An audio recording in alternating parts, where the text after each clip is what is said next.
Hello guys, welcome back to another video. Jamo here, bringing you the next episode with my BPL review series. This time it's Match Week 2, and as you can see, the featured game is Manchester City versus Chelsea, a game that finished 3-0 to Manchester City. Now, obviously being a Chelsea fan, I was highly disappointed of how we played. Mourinho, for me, got his tactics totally wrong, hence why we lost 3-0, and we deserved what we got, to be honest with you. You know, changes.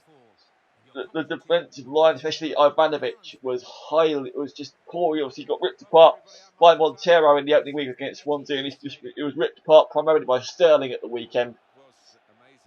Aguero obviously did what he does best, scoring goals, running in behind defences. Company obviously headed in late on, and who else scored? I can't even remember. I think it was Aguero again or Silva, but I have no idea. But it did end 3-0, and Manchester City obviously did well, putting their mark on the their title challenge, if you like, from last season, as nobody could catch Chelsea. And if we're going to retain the title, we need to up our game. And obviously, earlier this week, Chelsea signed the left back. Yes, it was the left back. Barman. I can't remember. Barman. I can't remember. He's the left back from Augsburg. I can't think how to pronounce it. But we've also just today signed Pedro, Barcelona, the former Barcelona man Pedro, and well, not the former. That's where we signed him from. But yeah, we signed Pedro in today. And hopefully those two guys can boost our chances against West Brom on Sunday afternoon. And I also read that at the weekend, Baman will start ahead of Ivanovic. Aspilicueta on the right, and Baman will play in his natural left back position. So hopefully we can build on that. Obviously, Manchester City at the weekend go to Goodison Park and take on Everton. In terms of the other games that were played, Monday night there was a 1-0 win for Liverpool at home to Bournemouth. Now, obviously, as it was a Monday night game, this one was one of the 10 games I did not see, as it was due because it was played on a Monday night. And from my point of view, the way as I was looking at it briefly throughout the evening, Bournemouth managed to hold Liverpool to 0-0 till 45 minutes, which I think for a newly promoted club is very good. And if they just get the goals they need to score, I think they'll be in a relegation battle all season long. But if they survive, I think it will be just about. Obviously, Liverpool picking up 2 1-0 wins from their opening 2 games. And I don't know what to make of Liverpool's ending position. But Liverpool started well, just like Manchester City, and are on the same tally. Moving on, the other game played on Sunday along with Manchester City versus Chelsea with Crystal Palace at home to Arsenal. Palace obviously picking up a 3-1 away win at Norwich last time out, and they've lost here to Arsenal at home 2-1. Arsenal obviously lost at home to West Ham 2-0 on the opening day, and to be honest, Arsenal's all-round performance was pretty good, despite the fact they just couldn't. Obviously, they kept losing the ball in midfield, and I think that's something that Arsene Wenger will be looking at, in my opinion, to try and strengthen it in the coming days. Highly unlikely that you can do anything about it, because Arsene Wenger, as we all know, is somebody that doesn't like spending. But I think this could be a turning point for Arsenal if they get a win at the weekend. Palace obviously went and tried to get a game plan going, equalised, and it worked for them nearly. The next game, moving on to the 7 games played on Saturday, one of which was Southampton versus Everton.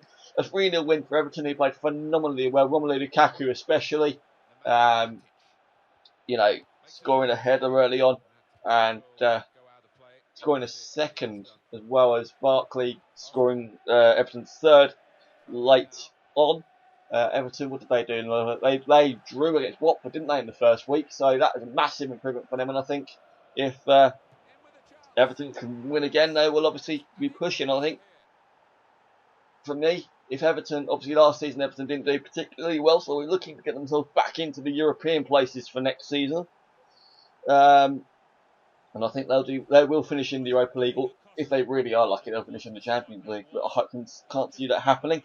The next game is Sunderland versus Norwich. Obviously, we all know that Norwich lost on the opening day to Crystal Palace, and they turned it around away at Sunderland, who have made the worst possible start. And to be honest, we can all see that Sunderland, if they keep going the way they are, they will be finishing the season in May, rock bottom of the Premier League. Norwich obviously starting in the same way that Palace have done, and I think for Norwich it's going to be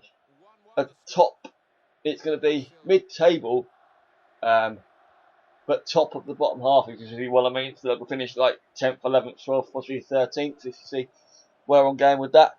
So I think they'll get it comfortably. Norwich. Swansea 2, Newcastle 0. Swansea obviously picked up a draw away at Chelsea last time out, and they obviously upped their game from the game plan they took to Stamford Bridge and came away with that 2-0 win against Newcastle, who drew on their opening day as well against, I don't know who Newcastle went. It was Southampton. Yeah, it was Southampton. So they obviously had the adverse effect. Newcastle, obviously, they had their troubles last season, and I think they could do it. They could survive again. Swansea, I think, will finish lower top half, mid-table. Swansea are a very, very good side. Montero, very good so far this season. Ayew was pretty good against Chelsea. Was pretty good against Newcastle again, scoring his second goal of the season. And I think Ayew will prove to be a changer in the Swansea team as well as Montero. 2-2 between Tottenham and Stoke. Tottenham obviously taking the 2-0 lead, and then Stoke fighting for their lives to get themselves back to earn a point in that game. And I think again, well, not necessarily again, but obviously Spurs lost to Manchester United away on the opening day. And I think changes need to be made in the defence at Tottenham, really, just like Chelsea. And because Tottenham could have easily beaten Stoke if they'd held on to that 2-0 lead. And I think Stoke, they would look to improve on that finish that they had last season. Obviously, they've signed Afellay and Shaqiri. Very good signing for Stoke, he is, Shaqiri. I think he will be a good strength enough for for Stoke. And I think he can be that changer towards Stoke getting an extra few points this season. The only ball draw in the league this weekend was Watford at home to West Brom. That's a massive point for Watford, in my opinion, as they drew last time out against Everton, which again was another big point. They're obviously another of the 3 promoted clubs, and a well-earned point for Watford is all I'm going to say on that one. Obviously there's no goals, not much drama to take from that, to be brutally honest with you. The only other game played on Saturday was a 2-1 win away at West Ham for Leicester. Who obviously, as we know, started very well again, picking up 2 wins from their opening 2 games. And again, they played well. Mahrez getting himself on the score sheet, as well as their new signing, Okazaki from... I can't even think who played for in the Bundesliga. It was a German side in the Bundesliga. Okazaki, I can't remember. But again, what Leicester picked up 2 wins from their opening 2 games. And if they keep winning, then obviously they should be able to finish the league in a better position and hopefully stay up more comfortably this season, because obviously they had that massive comeback last season. And I think Leicester will stay up this season, I really do. And the only other game that was played was on the Friday night. We had the rare Friday night game, Aston Villa 0, Manchester United 1 again. Manchester United, a little bit like Spurs in a way, they pretty much only had 3 shots from their opening 2 games, and they've obviously only scored 2 goals, one of which wasn't their own. And I think, obviously, Manchester United were going for Pedro, but unfortunately signed for Chelsea. And United, obviously, as any United fan would say, they still need to strengthen in 1 or 2 areas. Despite getting Schweinsteiger, Schneiderlin, Depay, and there was somebody else, I think. I'm not entirely sure. But you know, the signings they're good. The signings they've made are good, but I still think one or two areas need strengthening in that squad. As for the upcoming weekend, we've got I don't know what else when I get onto it on the BBC Sport web, on the BBC Sport app. Saturday, it's an early kick-off for Manchester United at home to Newcastle. Palace versus Villa, Leicester versus Tottenham, Norwich versus Stoke, Sunderland versus Swansea, West Ham versus Bournemouth. West Brom obviously are at home to Chelsea on a 1:30 kick-off on Sunday. Everton versus Manchester City and Watford versus Southampton are 2 4 o'clock kickoffs. And a massive game on Monday night as Arsenal take on Liverpool at the Emirates. Now, looking from those games, obviously waiting results. Looking at that, Arsenal versus Liverpool will be the feature next week, in next week's episode. But you never know what's going to happen, because it could be Leicester Tottenham, it could be Chelsea West Brom, it could be Everton Manchester City, because Everton and Manchester City have made decent starts themselves. So it could be any of those, any of a few games, to be brutally honest with you.